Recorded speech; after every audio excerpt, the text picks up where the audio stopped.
Pedro Infante, las teorías de una muerte fingida y el misterio de sus últimos días.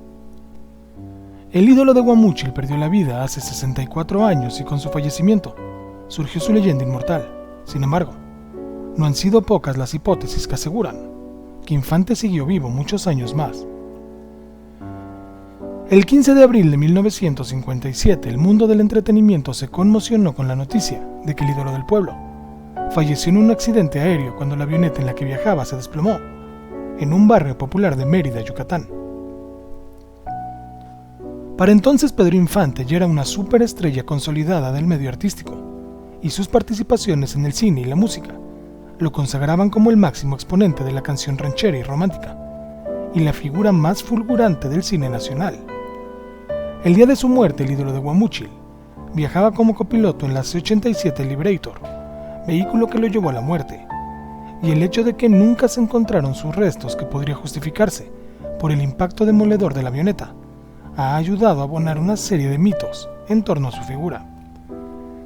Y es que así como ya hemos escuchado las famosas teorías de conspiración que aseguran que ídolos como Elvis Presley, Michael Jackson, Jenny Rivera, Juan Gabriel, en realidad no están muertos, sino que habrían fingido su muerte para, hartos de la fama, vivir tranquilamente, lejos del ojo público. Estos dimes también alcanzaron al inmortal. Las teorías involucran a Pedro, de quien aspectos insólitos sobre su muerte se han rumorado al paso de los años, dando pie a especulaciones sobre que el cantante siguió vivo muchos años más en algún lugar de México. El cantante de 100 años cumpliría 104 años este 2021, y una de las teorías más sonadas en aquel 1957 fue que el ídolo quiso manejar la narrativa de su fallecimiento tras haber resultado con graves quemaduras en el rostro y lesiones en sus extremidades, por lo que presuntamente se habría rehusado a que el público lo viera con deformidades y problemas para caminar. También se especuló que tras fingir su muerte, Infante vivió en Mérida alejado de la gente en una finca. Hay versiones que refieren que Pedro adquirió y construyó propiedades en Yucatán, entre ellas hoteles, sitios en los que los lugareños manifestaron incluso haberle conocido en persona. Otra teoría por demás hilarante cuenta que el ídolo del pueblo habría tenido la mala fortuna de involucrarse sentimentalmente con la amante de un poderoso personaje de la política nacional, quien, loco de celos, al enterarse de la traición de su amor, dio la orden de deshacerse del artista. Se dice que Pedro habría sido trasladado a las Islas Marías, pero según se cuenta, uno de sus custodios habría tenido misericordia de él y lo soltó en la costa nayarita, donde se rumora que deambuló por años como indigente.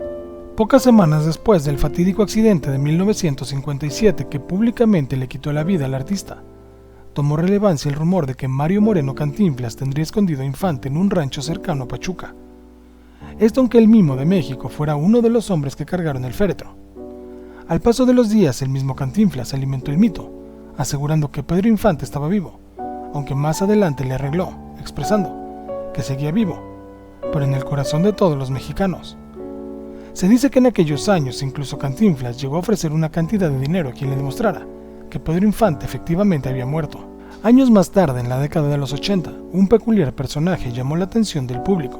Se trata de Antonio Pedro, un hombre que reunía todas las características del protagonista de Nosotros los Pobres: estatura, mismas cicatrices, ademanes, la edad que Pedro tendría en aquel entonces y, lo más sorprendente, la misma caligrafía, hecho comprobado con un perito español. Se hizo popular por venderse como el imitador de Pedro Infante y presentarse en bares de Coyoacán y el Centro Histórico en la Ciudad de México. Su popularidad lo llevó a ser entrevistado en la televisión e incluso a producciones del cine mexicano, donde, dada su similitud con el artista, lo hicieron actuar al lado de histriones, que en verdad compartieron el set alguna vez con Infante. Incluso trabajó con Cruz Infante, hijo del ídolo. Con el tiempo, el mismo Antonio Pedro alimentó la teoría diciendo reconocer que era Infante, e incluso describió escenas de la vida del actor supuestamente inéditas y desconocidas. Sin embargo, la fama no le duró para más y Antonio Pedro terminó en su vejez animando fiestas de cumpleaños y 15 años. Falleció en 2013, cuando Infante habría tenido 96 años.